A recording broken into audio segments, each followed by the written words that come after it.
1 2 1 2. This is just a test. 1 2 1 2. This is just a test. 1 2 1 2. This is just a test. Shout out Beastie Boys and a Nuke child here. This is part 2 of the FEMA emergency alert test video with the activated zombies and EMF and power grid, you know, whatever. This is just part 2. I kind of rushed it and got into more about food shortage before, so we're gonna touch on more of the potential things that this test could be a warning for. Like I said, I think it's less of a test and more of a warning, because they like to do these types of tests before major events happen time and time again. So anyway, we'll start by saying, first of all, it's crazy how they're able to link into all TVs, phones, all that kind of stuff. It made me think about inmates in jail with illegal cell phones. I bet the guards didn't let them know, hey, there's these tests about to go down, you know, so every inmate with an illegal cell phone started alerting pretty much the guards the location of their cell phones. That would be bad. Or, you know, well, I won't say the other thing, but anyway, okay, so the zombie activation. All right, like I said in the other video, the jabbers, I call them, they've already been activated. Those people are crazy, have lost it. There's no going back.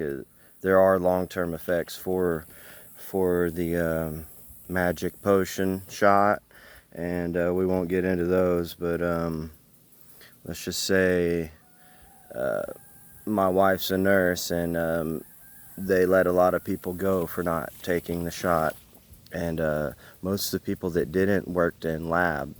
So people that look under microscopes all day, if they're not taking the magic potion shot, that ought to tell you something. So anyway, everything is vibration and frequency, which is, you know, and radio waves. It's how they're able to do these alerts. So as far as like the graphene oxide or whatever being in the magic potion shot, supposedly it's in there. I don't know if it is. Of course it could be activated. Like if you've this, like I said, this technology, it does exist. You should see what graphene can do under the influence of different radio frequencies. It's amazing. It can pretty much do anything. It is outstanding, unbelievable nanotechnology. I would suggest looking into it. And then even it goes back to like television. Television was ready years before they released it to the public, but they wanted to make sure it was perfect for programming. That's why they call it programming television. I call it the tell-live-vision. But anyway, they had to master the frequencies and flicker rates. They were testing it on chimpanzees, so in order to get the chimps to, you know, totally tune in, I guess, they wanted to make sure the flicker rates were absolutely dialed in for human consumption. So same thing with like music and the records and radio. It's a certain frequency that can alter moods, behavior, you know. It's a big influence. They can control like your mind and your vibes, I guess. And this technology has been around for years. So do I think someone could be activated if they have the graphene in them and use radio frequencies? Well, sure, it's possible. Like I said, I think those people have already been programmed and are zombies, so whatever. Okay, now this could be a warning of a nuclear event or EMP. As I said on my last video, Russia has done 2 of these tests, and they were warning their public to get into a basement, that nukes were coming or whatever, and it was like a pre-nuke safety event. type test, which is kind of crazy. We're doing ours at the same time. So anyway, also a nuclear event could be an EMP, because if it's detonated in the sky, you know, it's a lot more devastating, not as far as a blast or a fallout, but you can knock out all power, you know, in a larger area that could affect a lot more people than just an actual blast zone, which, you know, blast to be bad, but all that it can take out at a time is pretty much like one county, and then you got fallout and stuff to deal with after that. But yeah, this could be an early warning for something like that. And they could easily blame Russia or North Korea for this, you know, like if the power's gone, they could just put out one of these mass texts or warnings and say, oh, Russia's done this or North Korea's done that, and us not know the truth, because that's the last bit of information we get, you know, and will get until the power comes back on. So, you know, take everything with a grain of salt. I never believe what I'm told first thing on the news. I always do my own research.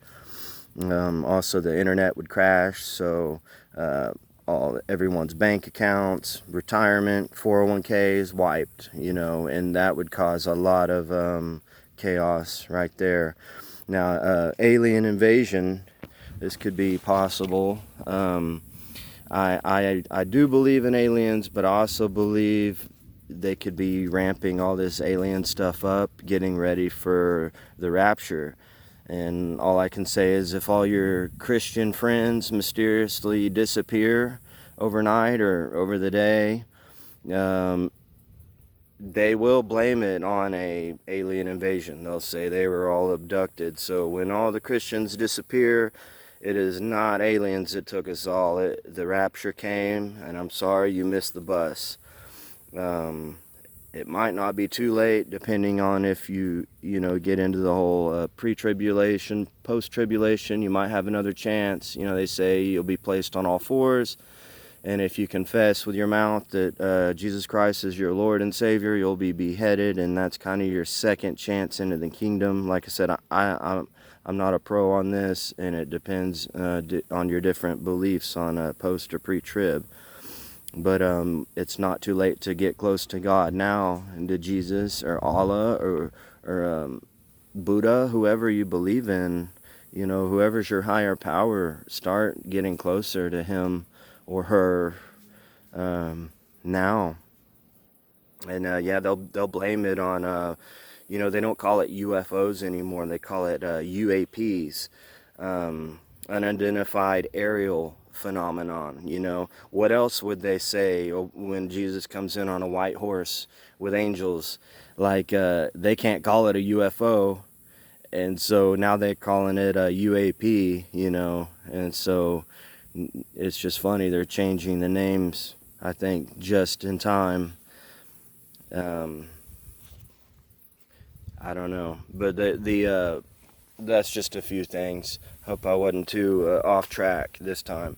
But those tests alone were weird. Like, I want to say, we're in my state right now, we're in like a severe weather watch. Well, after the alert test through FEMA or whatever happened, I'm driving to get my kids from school, and we get a weather alert. Well, like, I had the radio up. It might be in my head or whatever, but I felt this one. I've never actually felt a weather alert on the radio. Like I said, it was turned up pretty loud, but I actually felt this one, like a vibration. I hope I'm crazy on this, but I had guess I convinced myself I was feeling this one, but crazy. But yeah, we're in a severe thunderstorm alert right now, but it's beautiful out. It's like maybe 70 something degrees. And anyway, thanks for tuning in. I hope everyone gets this part 2. It's a little bit better. If you are getting this one, check out the first one about my rambling about everyone growing their own food. That is a big necessity. My lips are just recovering from a fresh habanero I had consumed about an hour ago. So anyway, thank you everybody. Stay safe and stay tuned. If you like,